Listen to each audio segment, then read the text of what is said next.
Okay, so there's some of you are totally confused. Yeah, I understand that. Some of you are looking for a last-minute deal. Is anybody else? Does anybody like not really worry at all? Rafiq, you're quite bearish. Hi, old hat. I guess we have been there before. That is a good point. Wait and see, indeed. Let's leave it at that. So anyway, so you're a bit mixed, but I'm sensing from you all just a little bit of trepidation, a little bit of nervousness, especially in the short term. Maybe not in the long term, but certainly in the short term. And they wonder, right? You can't control anything because, it's up to Washington to control it. So you've got to react. And that can get people a little bit nervous, a little bit jittery. Remember, the markets are made up of people. So kind of that psychology does have an impact on where prices will go. But to start with, I just want to talk about our disclosures, that the information and opinions in this report, in this webinar, are for general information use only, and they're not intended as an offer or solicitation with respect to the purchase or sale of any currency or CFD contract. All opinions and information contained in this report are subject to change without notice, and this report has been prepared without the regard to any specific investment objectives, financial situation, and needs of any particular recipient. Foreign exchange and other leverage products may involve significant risk of loss, and they're not suitable for all investors. Leverage increases your leverage, increases your risk. Spot gold and silver contracts are not subject to regulation under the U.S. Commodities Exchange Act. And contracts for difference with CFDs, they're not available for U.S. residents because of regulatory reasons. So there we go. I also want to point out as well, guys, that I'll also be using not only Forex.com or eSignal charts, but also Bloomberg charts. What that all means for you guys is that some of the prices that show up will not reflect Forex.com prices. So that's the key thing to remember. So good morning to you as well, Ray. Thanks for joining as always. Now let's just bring this down and then let's push that up. And let me bring over my other chart because there's a few things I want to show you. Obviously in this environment, we're talking about majors. We are talking about majors in terms of currency crosses. But it's also important to look at, what gold is doing and what stocks are doing as well, especially when there's kind of one main political thing going on.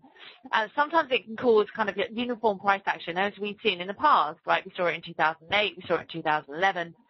And this is kind of what the market's been talking about. But obviously, let's start with the most important pair, I should say, which is dollar yen, getting an awful lot of attention recently. I want to show you something as well. Bear with me. No, I want to close normal. Okay, here. Getting an awful lot of attention, and this is why. Right? So dollar yen has been declining. I would call it quite a steady decline, a steady, slow, steady decline. That's how I would call it. I wouldn't say that to me looks like panic over here. As you can see, smallish candles, but a definite downtrend. You can't get away from that. What's more important is this blue line here. This is the 200-day moving average. We've held it. So we went down, we tested it, we held it, but we are getting very close to these key levels. So one thing I would say is that if we are to get below this key level, which comes at 96.65, that's the 200-day moving average. Etch that on your minds, guys. I think I mentioned it to you yesterday, or last week, Friday, when we had our trading, a slight delay because I've been out last Thursday, or last Tuesday, sorry. But basically, this is a massive level, and I believe if we get below there, it could trigger some further losses. Obviously, the other thing to draw your attention to is just this MACD. Momentum very much to the downside. So it's going, even though we've seen a bit of respite today and we're back above 97, you can just tell, even just from looking at this daily chart, that the candle's very, very small. There isn't fantastic conviction to the upside, and we're still looking fairly vulnerable. Let's just shorten our time frames a little bit. And you can just see that in real time, right? So in a much shorter time frame. We got all the way down to 96.55. So we did get below that 96.65 200-day moving average. We bounced back. But in fairness, we haven't made any traction above 97.20. This has been a fairly shallow pullback, which also suggests to me that this downtrend is in place. Now, even just on a short-term basis, as you can see, nice, steady move lower over recent days. If you think about it here, the end of September, God, goodness, that seems like a long time ago. It's kind of like, a week and a half ago now. We were up at 99, and we're now thinking about that 200-day moving average at 96.65. So again, over that period of time, considering what's been going on in the US, you wouldn't necessarily say that that's panic has set in, but you would potentially say that, certainly sentiment is to the downside. Sentiment to the downside, I would argue. And as I said, if we get below that 96.65 level, I see further losses. Certainly, a big risk of further losses. Just looking at the other chart here, we're already below the daily Ichimoku cloud. Technically, anything below the cloud is a technical downtrend. Where could we go on the downside from here if we do get below that 96.65 level? Let me just zoom into here. Let me just show you a few levels. I want to show you a couple of things.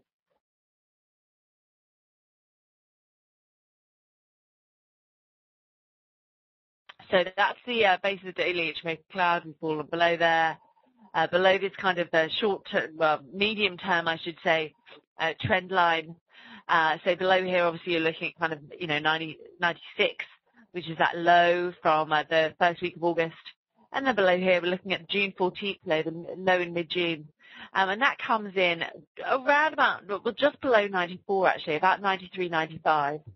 So there's a lot to chew on. There's certainly a lot of supports on the way down. We're not saying we're necessarily going back to 70. That's not what we're saying at all. But what we're saying is that there certainly could be a few hundred pips in it if we are to get below 96.65. Because that is such a massive level. When people talk about kind of levels in markets and technical analysis, you're looking for kind of prior prices, and a good way of doing that, or a moving average makes that easier for you, because it basically calculates, what the average of 200 days prior price moves. And so once you get below those key levels, it means something. The market is looking at it. So that 96.65, let me just bring up the other one. A lot of people are focusing on this in the market now, and I think if we get below there, it could trigger a wave of selling interest. Remember, what some people do, I'm not saying this is the best strategy, but some people certainly do it, is that they'll wait for breaks of these big levels, and then they'll get into the market. Then they'll see that as being, a new paradigm potentially. Obviously, there's fundamental risks as well around dollar yen at the moment. If the US is to go into some sort of, default or, not raise its debt ceiling, for us, yen would be the big winner. It traditionally would be. It's your traditional safe haven. It tends to do well during periods of market stress and panic. Obviously, we've got to look more broadly than that. Yes, the yen may do well. Perversely, so may the dollar. Even though we are in a bit of a different environment this time, because obviously, we've never had, a US default. So it's difficult to use what happened in the past to use that as a template for what may happen in this future, because this is very new. Oh, apologies about that. It's just not my microphone. This is a new paradigm. I think you'd be a brave person to kind of try and predict what would happen. I think you could certainly predict a lot of risk aversion for sure. But what that means for the dollar is slightly harder to predict this time around, because obviously a default is very long-term negative for the US. I mean, it has huge reputational damage. We've already had China and Japan actually come out, two very large holders of US Treasuries. China in particular, they've got over $1 trillion. They may even have way more. That could certainly be problematic. China's already come out and warned them against it. This is a reputational damage, and if you get reputational damage with the dollar lose its safe haven status, there's potential it may certainly, not take a good knock for it anyway. Now, obviously, where else we've seen yen continue to do, to benefit from this slight risk-off tone that we've seen, even though overall the market's been fairly sanguine, but, this kind of moderation in risk sentiment over these US fiscal issues. But we've also seen the euro. There's a reason for that. Some people are saying, why is euro doing this? I hate the euro. I don't understand this X, Y, Z. Well, you've got to look at it from a liquidity perspective, guys. And, when you talk about periods of risk aversion in the market, you look for liquidity, right? Markets want the most liquid thing that they can get in and out of pretty quickly. And if you're worried about the dollar, because obviously the problems are emanating in the US and they're problems that we haven't experienced before, then maybe what you need to look at is the euro, because the euro is the next most liquid currency in the world. So as you can see, this is a daily chart. The market seems very, pretty comfortable with the euro where it is. Obviously, we've backed away from those 136.40 highs, but we still look very, very good. That looks like just a very normal pullback there. Bit of a. I wouldn't necessarily say, does suggest to me here that 136.40 is a very key resistance level for sure, because we've got that very sharp reversal. After, and you can kind of see it in this area here, we've got that very sharp reversal after hitting those 136.40 highs from after last week's ECB meeting. I know some of you joined me on Friday. I spoke to you about it there. But still, 135.50 is holding, and that looks like the downside to me. I see us consolidating within a range, really, between kind of 134.85 on the downside and this 136.40 on the upside. So bit of a range here, certainly a bit of kind of consolidatory range, and I see that persisting. One thing I see, and I know sometimes traders hate this, and we hate it too, right? Those of you who have been maybe trading the last couple of afternoons, well, no, it's been, let's say afternoons over the last week, it's been a little bit boring, right? Because there hasn't been too much to digest. Also, both sides on the US, there haven't been like any kind of real ding-dongs going on in public. I reckon that will happen next week. So politicians are being fairly quiet without actually making any progress. And then we've also had no economic data, because obviously that's being disrupted by what's going on. And what that all means, by and large, is that we're not going anywhere fast. So that's why I see consolidation. But I think consolidation at these high levels, because the market is very supportive of it. Surprise nothing on Monday from Pan. I agree with you there. I was as well. But remember, in a week is a long time in politics. So they probably think they've got masses of time, because we've got a week and a half. Well, just under a week and a half. Well, yeah, just over a week, I should say, before we reach that debt ceiling. So remember that's like 10 years in political terms. So don't expect anything fast. I would expect at the most a 11th hour deal. But even then, it seems like quite hardened attitude. So it could be it all changed this time next week. But certainly at the moment, the markets are fairly sanguine. They still believe there'll be a last minute deal. But still, like kind of, sentiment is falling out of the dollar. The dollar remains weak. The yen remains strong. The euro remains strong. And even if we're not seeing massive moves right now, I don't think we will, in the absence of any news. So as we remain in these kind of quietish markets with limited economic data, limited comments coming out of out from politicians, we really are just kind of moving sideways. This is, euro obviously has gained against the dollar, but it's also gained against another pair, euro sterling. I know a lot of you have been looking at that. A lot of you like that. It's a fantastic cross at the moment, largely because the pound hasn't been playing ball. And I'll show you a bit more about what the pound has been doing in a moment. But I want to draw your attention to two things on this chart. This is euro sterling. It's a daily chart. Overall, if you look at it on a daily basis, we're still looking kind of, in the range, probably actually quite weak in that range. But it does look like we've made a powerful low here at just above 83.5. And I also want to draw your attention to the 85.20 level. 200-day moving average. I've just spoken to you about 200-day moving averages being very, very key support. They're also obviously massively important resistance levels as well. We're currently trading around about the 84.50 mark. We got rebuffed at 84.80 at the end of last week. We did know that there was some very good selling interest there, so that's no surprise. The market is going to be cautious for sure, but now that is in view. So basically, right now, if we can get above 85.5, we then would target 85.80, and then you'd be looking at this kind of 84.80. As we get above 84.5, then 84.80, then look at 85.20, which is 200-day moving average. Obviously, momentum still very much to the upside. Got this nice kind of, reversal. I know MACD, I wouldn't necessarily say is the best indicator in the entire world, but it is a good way of showing changes in direction, overall momentum. That's what I would say. I would say momentum very much to the upside, which does support a stronger euro sterling. looking at it from a slightly smaller, shorter time frame, you can ignore that blue line on the chart. But as you can see, that kind of low there at 84.30, we pulled back quite sharply after hitting that high, just around about kind of 84.80 last week. Pulled back quite sharply, but that 84.30 level, or 84.20 to 30, acted as very good support. So this to me looks like just a shallow pullback, a very normal pullback as the market just adjusted itself. It also gave some people the opportunity to get long. Obviously, with the euro being the second most liquid currency in the world, if there is a problem in the US, maybe the euro would outperform the pound. The pound is a liquid currency as well, but not as liquid as the euro. So in that environment, that may be, the euro may outperform the pound. Added to that, sovereign fears in Europe seem to have gone away. Risks of an Italian government collapse have gone away. Yes, we've got, there is another reason which has also happened to prop up the euro, which may end up being long-term negative, but I just want to show you quickly.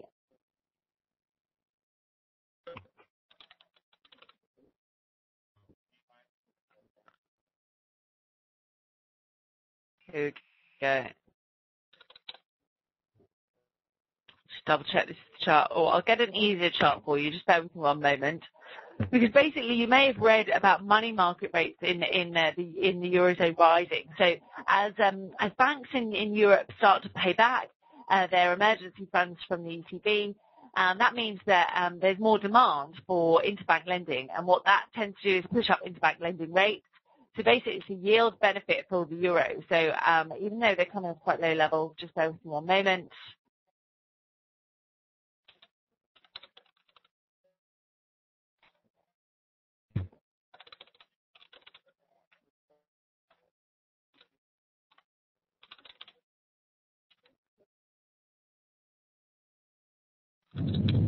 Just bear with me. Sorry about this, but I'll just show it to you now.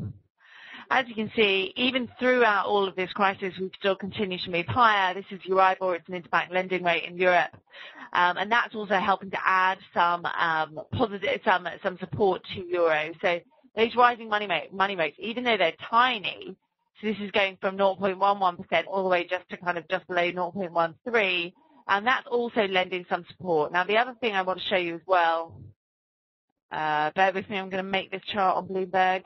Again, this is not using forex.com prices, as I'm sure you guys know. But I'm going to do a very simple chart of a yield spread and euro dollar so you can see what's going on then.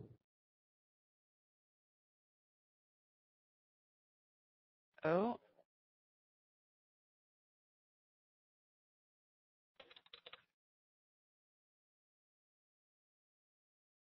Here we go.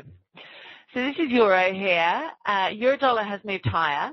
Obviously, you can see that. That's the white line on this chart. What's quite interesting, though, is that the 10-year spread between Germany and the US has really moved sideways and hasn't followed that euro higher. So this spread actually peaked after the FOMC meeting, but since retreated. Hasn't really gone anywhere since then. That's kind of an interesting one, yet euro still moved higher. Now, there could be a couple of reasons for that.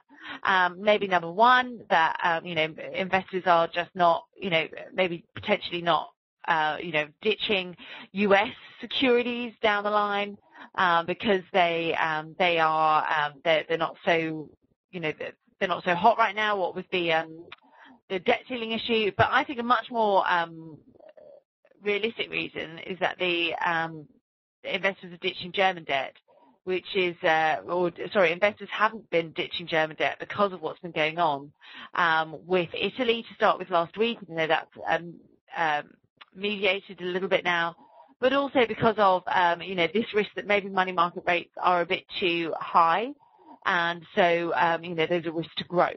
So people are still willing to hold on to, they're still willing to hold on to kind of the safe investments in Europe, not ditching them yet, which is really limiting this spread and limiting its impact on the euro. Now, this spread doesn't necessarily move very closely together, and certainly euro's been able to, manage to hold itself quite well even when, the spread has not necessarily gone in its favour, but it is certainly something to watch out for sure.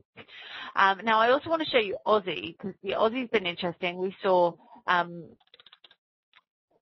business sentiment rise to a 3-year high earlier, and again, with Aussie, it's obviously one of those, very sensitive to changes in risk sentiment. It's a commodity currency. I think a lot of people would say that what's been going on in the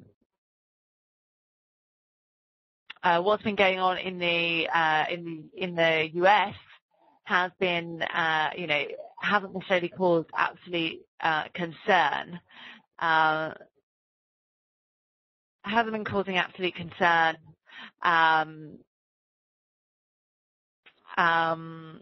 And so we've kind of been, the Aussie's actually been fairly well supported.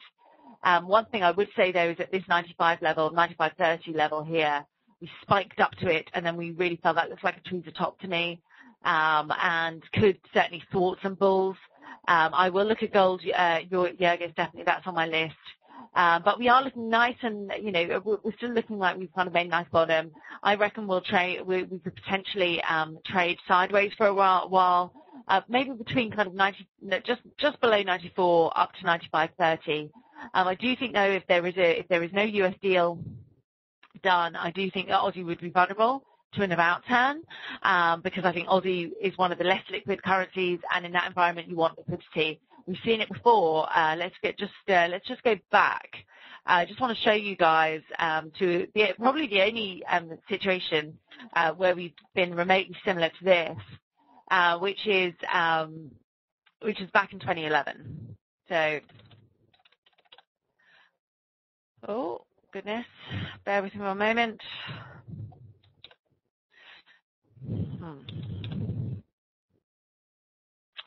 Sorry about those guys.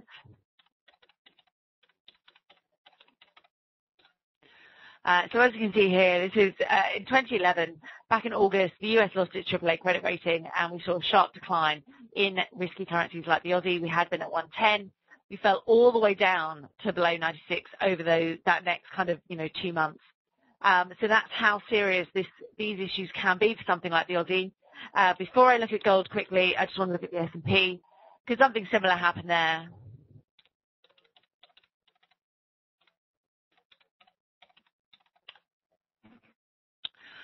This is when the US, basically the US was trying to negotiate its debt ceiling. It didn't. There was a big fight for it.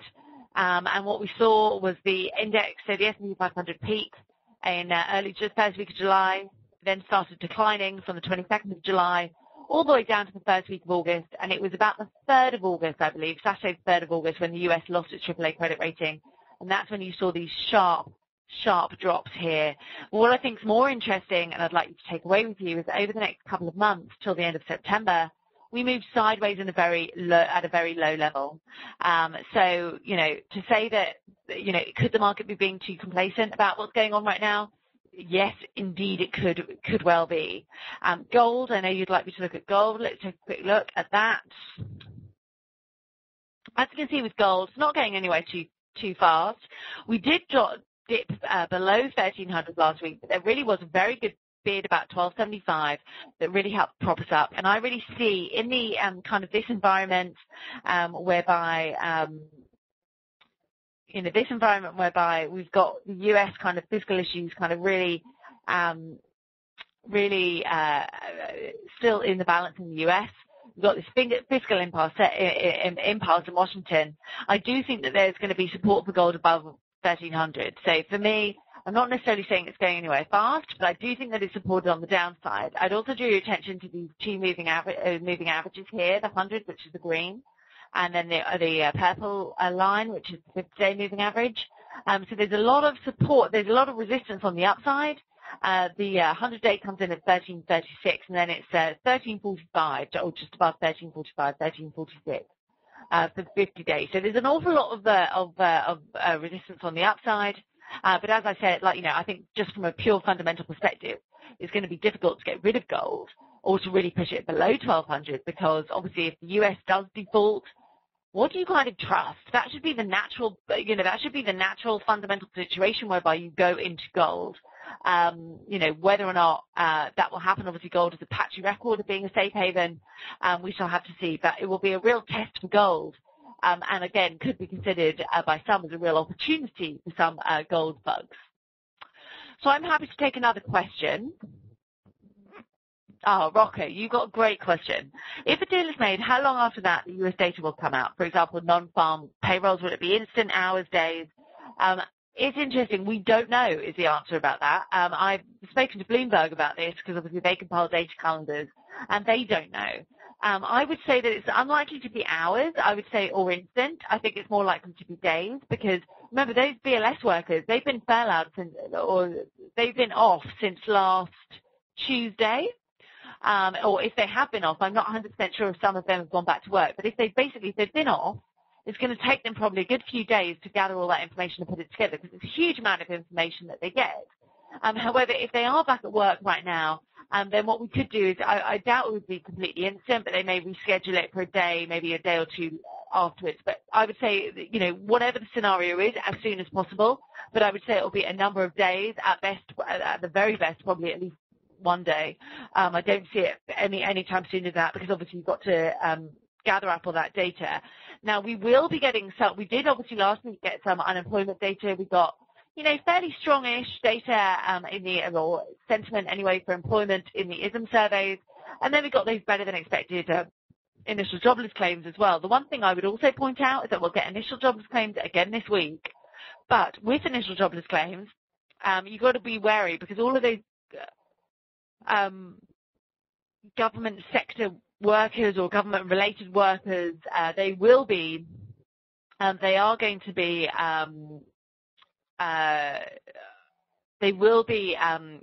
potentially, they may potentially sign on. So we could see a large increase in the initial jobs claims for last week because of that. So again, just clouding this whole perspective. And then with the absence of economic data, Rocky, you make a good point, is it's making it very hard. There's a lot of uncertainty around when tapering will happen.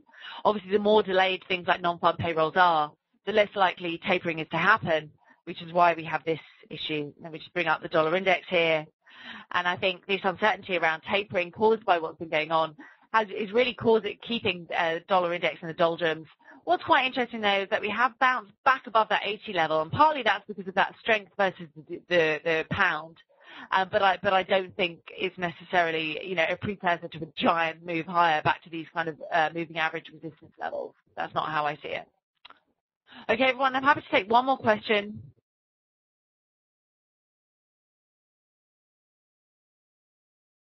Dollar Kiwi will be the last one that I look at. Happy to take a look at this. Similar-ish story, actually, as you can see. In terms of with the US dollar, we did tell you, with the Aussie dollar, I did mention to you last week that this 84 level was going to be huge, and indeed it was. And we pulled back, but we're still looking fairly strong. Now, it's a bit of a rough ride for the New Zealand dollar. There's not too much going on. And partly the reason why I think that is because of this, because of the Aussie-Kiwi cross. So we've seen more strength in the Aussie than we have in the Kiwi. The Aussie-Kiwi is testing this 50-day moving average. If we can get back up there, that's a bullish statement. And we could potentially get all the way back to that kind of 115.70 level. We're currently testing 113.97. If we can get a daily close above that 114 level, again, that's probably good news for the Aussie, weaker news for the New Zealand dollar. And I think there is a sign as well that the dollar is making a few gains against those currencies that just look a little bit overbought right now. Let me pull up my other chart. And as you can see here, it's not necessarily, let me bring up the RSI. As you can see here, when we got to that 84 level, we were looking incredibly overbought on the RSI, daily RSI down here. That moved above that 70 level into deep overbought territory. So a pullback is perfectly normal. But as long as we stay above this kind of 82 level, which coincides with the 200-day moving average, that should be a very positive development. Okay, everybody, I think that's it from me. Thank you so much for joining. It's always great to get your comments. I know a lot of you joined, so I do appreciate it. Yes, please do join us next week for more. Thank you very much.